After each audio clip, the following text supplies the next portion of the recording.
Добро утро! 22 юли сме днес. Как сте? Благодарихте ли на Бога за новия ден и за благата, които ни предоставя, за да продължиме своя живот тук, на Неговата земя? Ние сме Негови гости и с благодарност се обръщаме към Него, към Божията майка и все свети. Това са хората, които са му помагали на земята и след това той си ги канонизира. Днес чете молитва към свети Архангел Михаил. Този, който е като Бог и с който Бог ни защитава от злото.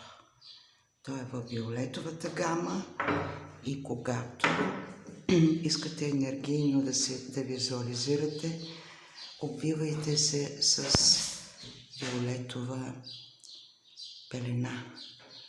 Аз имам много любими трима свети. Един е Николай, чудотец, другата е света Елена, царица.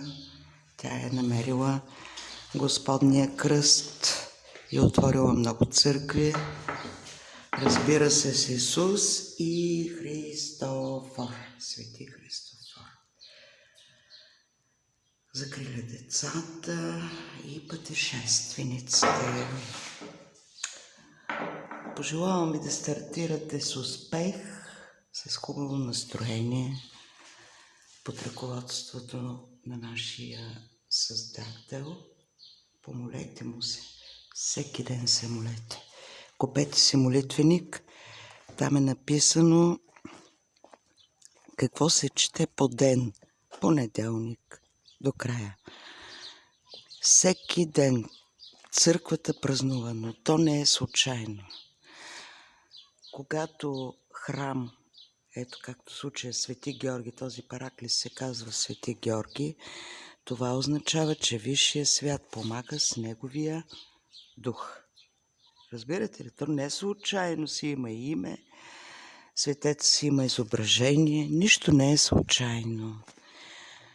21 век е логично да бъдем добре информирани и запасени съзнания да се бориме срещу злото, да служиме на Небесния Отец.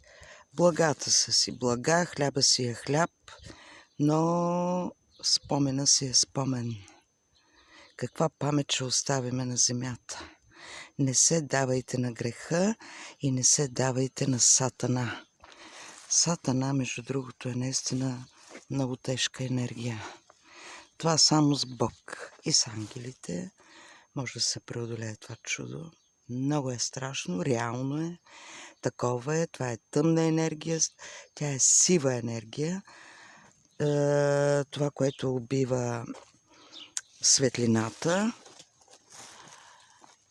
Сега няма да ви дам лоши примери, нека да започнем с красота седмицата, но наистина има такова нещо.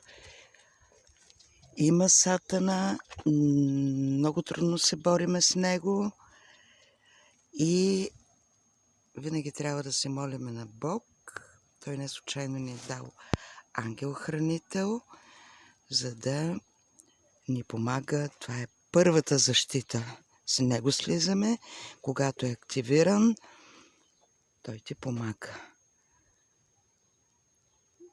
И Бог, струва ми се, че се свързва с него. Когато пуска Господни ангели за конкретен случай, те се свързват с тая енергийна нишка, наречена ангел-пазител и ангел-хранител.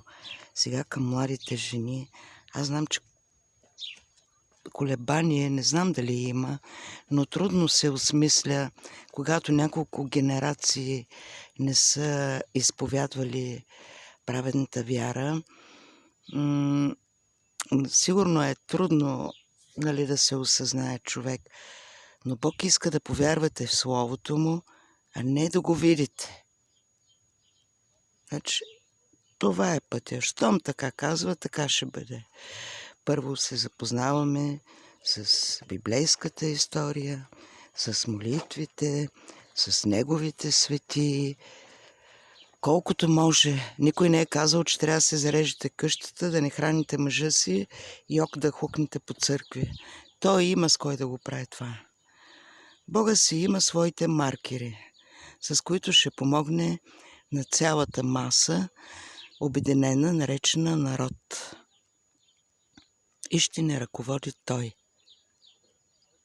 Това е еволюцията, да ни ръководи Бог, Висшия цар.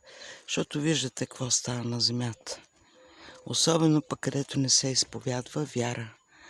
Пътя е Бог. Истината е Бог.